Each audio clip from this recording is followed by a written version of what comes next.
Hello, everyone. I'm really looking forward to our first board meeting of 2021. This will be a review. This board meeting on February 3rd will be a review of 2020, a year that will live in our memories for a long time. And it'll take us into what we're planning to do in 2021. So this report right here is just the financial report, and at the end of which we're hoping to be able to vote or to approve or amend the budget for 2022. I'm sorry, 2021. We're not 2022 yet. Okay, so let's go. So at Jacob's Heart, we always start with our mission statement. So I'd love to read it to you so we can ground ourselves in the mission to improve the quality of life for children with cancer and support their families and the challenges they face. At Jacob's Heart, we provide family-centered care that addresses the emotional, practical, and financial struggles for families of children and teens during treatment, families experiencing anticipatory grief, and those who are bereaved. We envision a community where every child with a serious or life-threatening condition has a strong, supported, and informed family, empowered to fully participate in their care. We strive to inspire compassionate action within local communities in order to create a safety net of support for the unique needs of each child and family. At Jacob's Heart, we have an incredible finance committee. I just can't express my gratitude enough for this group of people. Lee May has served as treasurer for several years. Gail Delory's on the committee, Bobby Burns, Ryan McCormick, Linda Rossi is new to the committee, and Scott Roseman, who is the VP of Governance, sits on the Finance Committee when there are governance-related issues. The Finance Committee at Jacob's Heart provides analysis and oversight of our budget. They're responsible to ensure that Jacob's Heart is operating with the financial resources that we need to effectively provide programs and services in alignment with our mission. So more specifically, the Finance Committee is there to ensure the accuracy and that accurate and complete financial records are maintained, and to establish and monitor accounting policies and internal financial controls. The committee oversees the audit every year and the 990 preparation.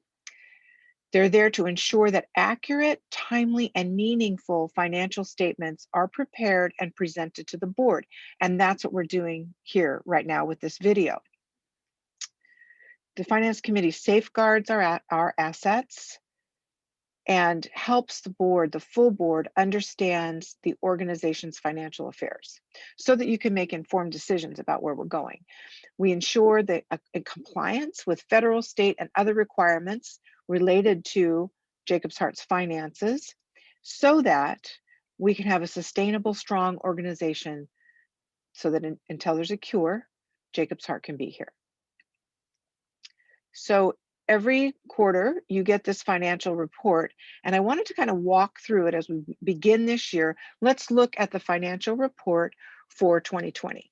So the way these are lined up, you look at the white columns and the blue columns. The white columns show the budget, what we budgeted for that quarter. Here's Q1 2020.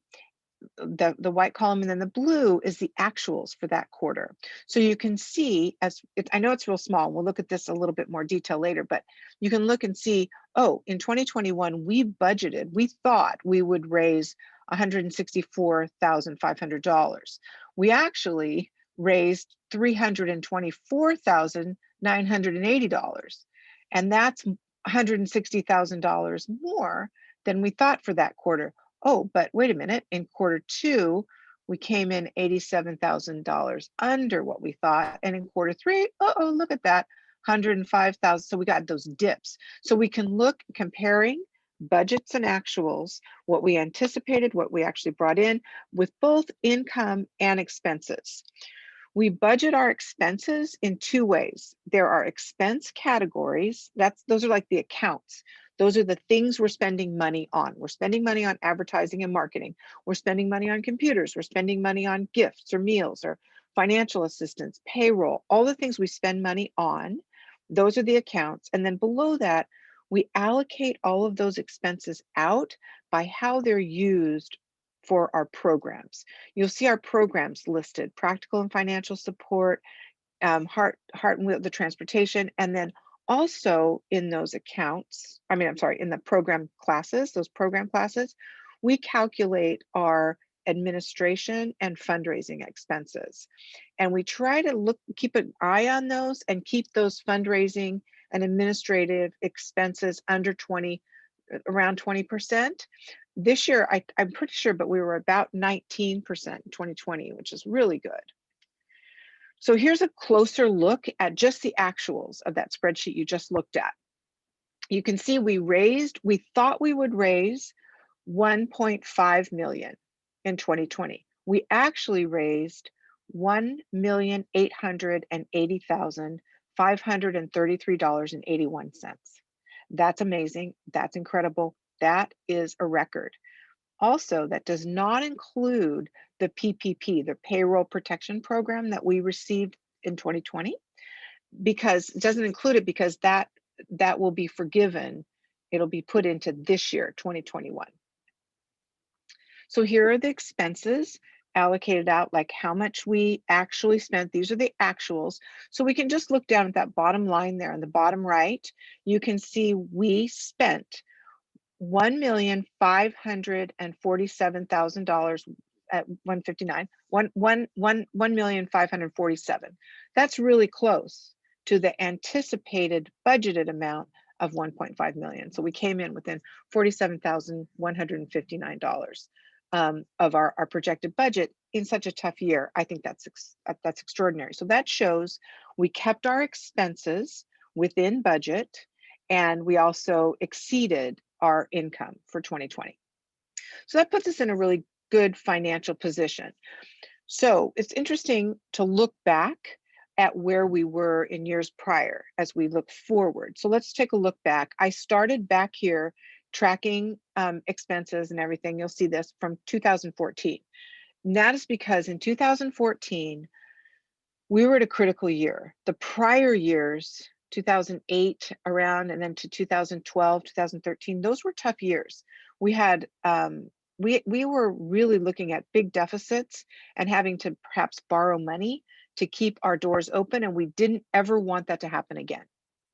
So we set a goal and we made a commitment in 2014 that we would spend less than we brought in until we had enough reserve in the bank that equaled our budget on January 1st when we started a new year. So we set that goal that we would build our reserve by spending less than we brought in and for those years. And so we did that, and now we're reaching that goal. You can see this trend. See how we brought in more than we spent. And now we have to ask ourselves some questions about that. We can have a real good discussion about that at the board meeting.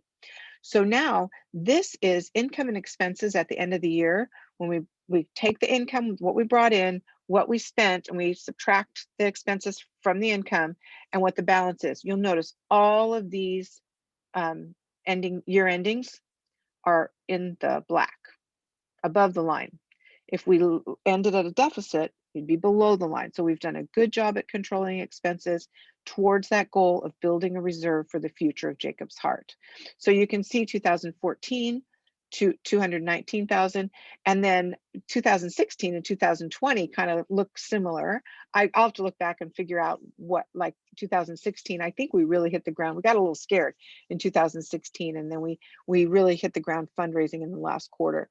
So that has helped us build a solid reserve. So that's what this is, the balance sheet going into the new year. So you look back. Remember, the goal was to start a fiscal year with the same amount of money in reserve that the budget was. And so, but the budget's been increasing too. So we've had to move that carrot a little bit here. So this year in 2020, you will see that, look at that trend. This year in 2020, you will see that the balance sheet, our net assets are $1,810,000, $83. That's a very solid position to begin 2021. Now, clearly, 2021 there's so many unknowns, but we can feel confident that we can move into 2021 with a solid foundation. So we put together the budget for 2021. And you'll see that, remember, the budget for 2020 was 1.5 million. This budget is increased for 2021 by $150,000. And if you remember, we had agreed to hire a new development director and some new staff positions to increase our budget. So this, we believe, is a pretty conservative increase given what I just showed you about our financial position. So we project to raise 1.5 million, and you can see the areas where we anticipate it will come from. Individuals, grants, business and corporations. Strong organizations really have a strong base of individuals giving, and we have developed a loyal base. And you'll hear from Heidi about, we had so many new donors this year. The Jordan and Kyra match inspired new people to give, and it was really touching in that way to get the support from the community. And I don't know if you all read, but when we knew at the end of the year on New Year's Eve that we were going to make that match from Jordan and Kyra, we distributed almost $15,000 on that one day in emergency financial assistance to families. These families have suffered so much under COVID. You all know that, but that felt so good to end the year distributing, because the money was coming in from our community and we could do it. So back to the budget here. These are projected expenses for 2021.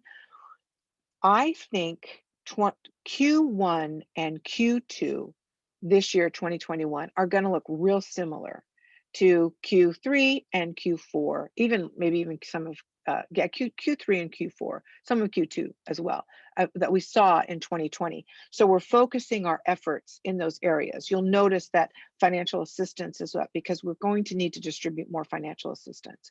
We're trying to think about doing camp. That's another issue we can discuss later, seeing how the vaccines roll out. But I really think that we can anticipate a similar structure in Q1 and Q2 of this current year. So some key points and notes. We're starting 2021 with a solid reserve, 1.8 million, which has never happened before. That's actually more than the budget we're projecting, which is 1.65. We raised $950,000 in Q4. Amazing. That is record breaking. We've exceeded our 2014 goal of the year's reserve, and we've actually gone past it. So we need to really start to talk and think about what that means to us. Who are we? And what are we going to do? Where are we going to make a big change within that once we've reached that goal and exceeded it?